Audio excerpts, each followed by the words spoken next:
எனவே இது என்ன நடக்கும்னா நேரடியாக அந்த வழக்கினுடைய விசாரணையை அந்த வெளியில பதிவு செய்யக்கூடிய மனுக்களுடைய விசாரணை பாதிப்பதற்கான வாய்ப்பு இல்லை. ஏன் அப்படின்னா சென்னை நீதிமன்றத்தில், அதாவது உயர்நீதிமன்றத்தினுடைய சென்னையில் போட்டிருக்கூடிய பதிவு வழக்கு என்னன்னா, அது இந்த மாதிரி பொதுக்கூட்டங்களுக்கு, ரோட் ஷோ மாதிரியான நிகழ்வுகளுக்கு இதுக்கெல்லாம் பொதுவான ஒரு வழிகாட்டு நெறிமுறையை அரசு உத்தரவிடணும், அதுக்கான வகுக்கணும் அப்படின்ற ஒரு கோரிக்கை அடிப்படையில் போடப்பட்ட மனு. எனவே அது இதுக்கு இந்த வழக்குக்கு வெளியில் இருக்கக்கூடியது பொதுவான மனு. இங்கே போடப்பட்டிருக்கூடியதும் பொதுநல மனுக்களாக தான் போடப்பட்டிருக்குது. நேரடியாக அந்த வழக்கினுடைய விசாரணையை இது போய் இதை இடையூறு செய்யறதுக்கான வாய்ப்பு இருக்காது. ஏன்னா இவங்க நேரடி பொது மனுக்கள் தான், பொதுநல மனுக்கள் தான்.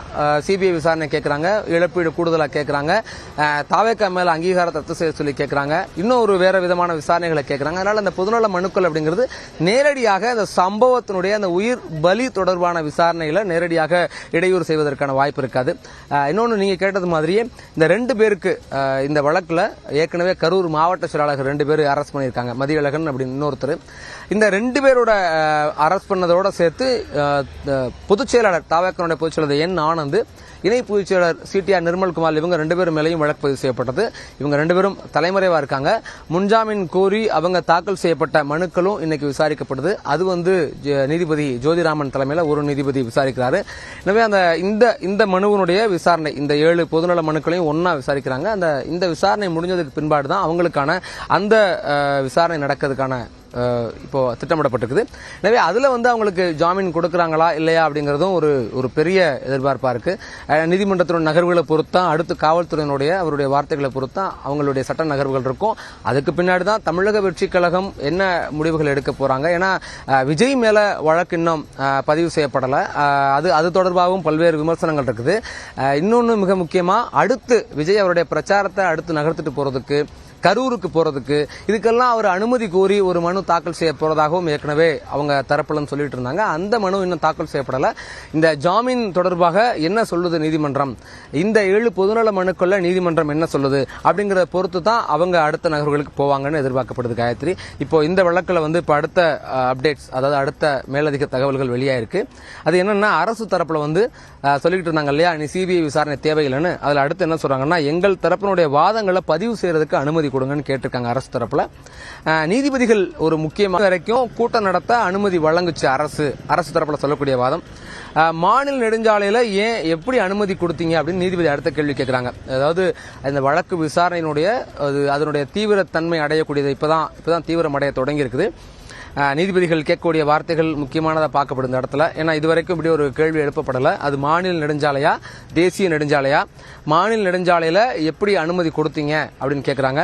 அடுத்து கேட்கக்கூடிய கேள்வி, அனுமதிக்கான கடிதம் எங்கே அப்படின்னு கேட்கறாங்க. அனுமதிக்கான கடிதம், அனுமதி கொடுத்தீங்கல்ல, மதியம் 3ல இருந்து 10 மணி வரைக்கும் அவர் பிரச்சாரம் பண்ணிக்கிறதுக்கு அனுமதி கொடுத்திருந்தீங்க, அந்த அனுமதியுடைய கடிதம் எங்க அப்படின்னு கேட்கறாங்க.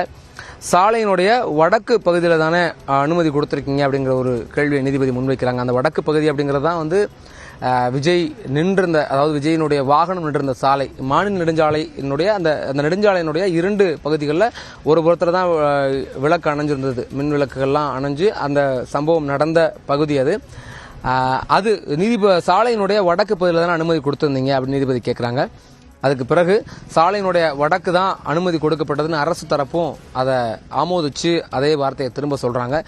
இந்த வழக்கு விசாரணையுடைய அடுத்தடுத்த தீவிர தன்மை பார்க்க முடியுது. ஏன்னா அரசு அவங்க கேட்டது, மனுதாரர் சொல்றது காவல்துறையினுடைய தவறான கையாளுகையினால இந்த பலி நடந்தது அப்படின்றாங்க. அரசு என்ன முன்வைக்கிறாங்கன்னா, போதிய ஆதாரம் இல்லாம அவங்களுடைய அனுமதியோடு அவங்களுடைய ஏற்போடு கொடுக்கப்பட்ட இடத்துல அவங்க பிரச்சாரம் நடத்தியிருந்தாங்க. அதனால ஆதாரம் இல்லாம இந்த மனு தாக்கல் செய்யப்பட்டிருக்கு, சிபிஐ விசாரணை தேவையில்லைன்னு அரசு கேட்டிருந்தாங்க. இந்த நிலையில தான் நீதிபதிகள் முக்கியமான கேள்வி எழுப்புறாங்க. எந்த இடத்துல அனுமதி கொடுத்திருக்கீங்க, அந்த சாலை மாநில நெடுஞ்சாலையா தேசிய நெடுஞ்சாலையா, எப்படி அந்த இடத்துல அனுமதி கொடுக்கப்பட்டீங்க, அனுமதி கொடுத்ததுக்கான கடிதத்தை காட்டுங்க, 3ல இருந்து 10 மணி வரைக்கும் விஜய் பிரச்சாரம் பண்றதுக்கு அனுமதி கொடுத்தோன்னு அரசு தரப்புல சொல்லப்பட்டிருக்கு. அந்த அனுமதி கொடுத்தக்கான கடிதத்தை காட்டுங்க அப்படின்ற விவரங்கள்லாம் நீதிபதி கேட்டிருக்காங்க. அடுத்தடுத்து இந்த வழக்கு இன்னும் தீவிரத்தை நோக்கி நகர்றது தான் தெரிய வருது. காயத்ரி, வெற்றி, இப்போ இந்த வழக்கு விசாரணையில நீங்க சொல்ற மாதிரி அதனுடைய தீவிரமான அந்த கேள்விகள் அப்படிங்கறத நீதிமன்றம் முன்வைக்க தொடங்கி இருக்கு அப்படிங்கறத பார்க்க முடிகிறது. ஆனால் அடிப்படையில் திரும்ப திரும்ப இந்த வழக்கில் நாம் தொடர்ந்து களத்தில் இருந்ததுலேருந்தும் அடிக்கடி நம்ம செய்திகளில் பார்க்கக்கூடிய விஷயங்கள் ஒன்று அப்படின்னா, இடத்தேர்வுலையும் இடம் கொடுக்கப்பட்ட விவகாரம் அப்படிங்கிறதும் மீண்டும் மீண்டும் அந்த சர்ச்சையானது அப்படிங்கிறது தெரிகிறது. இப்போ விசாரணை நடைபெற்று இருந்தாலுமே இப்போ இந்த வழக்கில் சம்பந்தப்பட்டிருக்கக்கூடிய இடம் அப்படிங்கிறதுல என்னென்ன பிரச்சனைகள் எழுப்பப்பட்டது, கரூரை பொறுத்த வரைக்கும் அந்த இடத்தேர்வுலையோ அல்லது பிரச்சாரத்திற்கான அனுமதி கொடுக்கப்பட்ட இடங்கள், கேட்கப்பட்ட இடங்கள் அப்படின்னு பார்க்கும் பொழுது என்ன களத்துல நமக்கு தெரிஞ்சது வெற்றி?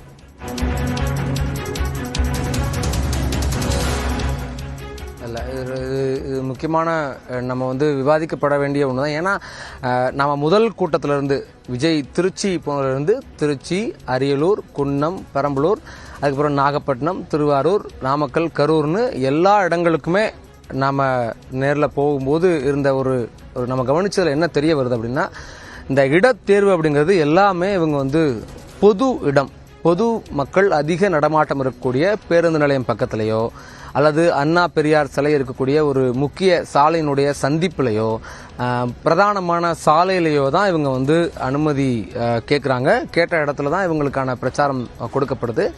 இதில் என்ன ஒன்று நடக்குதுன்னா, எல்லா இடங்கள்லையுமே விஜயினுடைய வாகனம் வர்ற வரைக்கும் அந்த கூட்டத்துக்குள்ள அவருடைய வாகனம் போகிறதுக்கான இடவசதி எங்கேயுமே ஏற்படுத்தப்படலை. மக்கள் திரண்டு நிற்பாங்க. விஜயனுடைய அந்த பிரச்சார வாகனமோ அவருடைய கான்வாய் வாகனங்களோ வந்ததுக்கு அப்புறம் தான் கூட்டம் கூட்டத்தை விலக்கிக்கிட்டு நடுவில் தான் வாகனம் கொண்டு செல்லப்படும். அதனால தான் இந்த கேள்வி முக்கியமாக்கப்படுது. ஏன்னா சாலையில் ஏன் நடந்தது அப்படிங்கிறது இப்போ திரும்ப விவாதத்துக்குள்ளாக்கப்படுது அப்படின்னா, சாலையில் மக்களுக்கு நடுவில் விஜயனுடைய பிரச்சார வாகனம் போறதுக்கு பாதை உருவாக்கப்படாது. எங்கேயுமே கரூரில் நடந்தது அதே தான், அதனுடைய நீட்சி தான். விஜயினுடைய வாகனம் போறதுக்கு பாதை உருவாக்கப்படாம மக்கள் எல்லாம் திரண்டு ஒரு ஆள் போறதுக்கு கூட இடமில்லாத இடத்துல அவ்வளவு பெரிய பஸ், வேனு, தொடர்ச்சி 6-7 விஜயனுடைய வாகனத்துக்கு முன்னாடியே ஒரு 6-7 வாகனங்கள் அந்த வழியா போகணும் அப்படின்றதுக்காக அந்த கூட்டத்தை விலக்கி பாதை உருவாக்கும் போதுதான் நெரிசல் உருவாக ஆரம்பிச்சதை பார்த்திருக்கோம். அது இன்னொன்று, அது சந்திப்பும் கிடையாது, 4 முனை சந்திப்பு மாதிரி சில இடங்கள்ல வாங்கியிருந்தாங்க. நாம நாகப்பட்டினத்துல கூட வெற்றி, இப்போ நீங்க சொல்ற அந்த விஷயத்துல இன்னொரு ஆடடான ஒரு பாயிண்ட்டும் தெரிய வருது. இப்போ அங்க முறையா வழி ஏற்படுத்தல, அது எந்த கூட்டத்துக்குமே அவங்க ஏற்படுத்தல ஒரு வாகனம் போறதுக்கான வே அப்படிங்கறத பார்க்க முடிந்ததா சொல்றீங்க. இன்னொரு விஷயம், இந்த விவகாரத்தை பொறுத்த வரைக்கும், இந்த கரூர் சம்பவத்தை பொறுத்த வரைக்கும் அங்க விஜய பார்க்க கூட இருந்தவர்கள் ஒரு பெரிய அளவிலான கூட்டம், அவரோட வாகனத்தோடையும் நிறைய பேர் சேர்ந்து வந்துட்டாங்க, அவரை ஃபாலோ பண்ணி வந்தவங்களோட கூட்டமும் அந்த நேரத்தில் அதிகமா இருந்தது அப்படின்னு சொல்லப்பட்டது. அதை உங்களால பார்க்க முடிஞ்சதா? அந்த மாதிரியான விஷயங்களை நீங்க எப்படி விட்னஸ் பண்ணுவீங்க வெற்றி?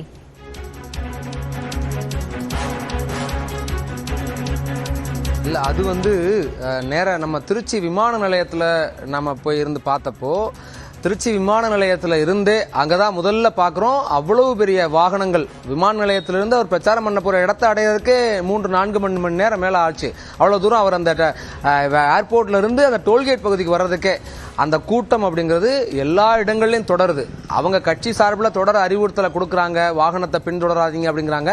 ஆனால் அந்த கூட்டம் அன்கன்ட்ரோலபிள், அதை கட்டுப்படுத்த முடியல. அதாவது விஜயனுடைய வாகனத்தை சுற்றி 2 சக்கர வாகனங்களில் 4 சக்கர வாகனங்கள்லையும் ஓடிட்டு நடந்து வரக்கூடிய நபர்கள், இந்த கூட்டத்தை அவங்க கட்டுப்படுத்த முடியல. அந்த கட்டுப்படுத்த முடியாத அளவுக்கான நிலை தான் எல்லா இடங்கள்ல இருந்தது. அதனால தான் காலதாமதமாக ஆகுதுங்கிறதும் அவங்களுக்கு தெரியும்.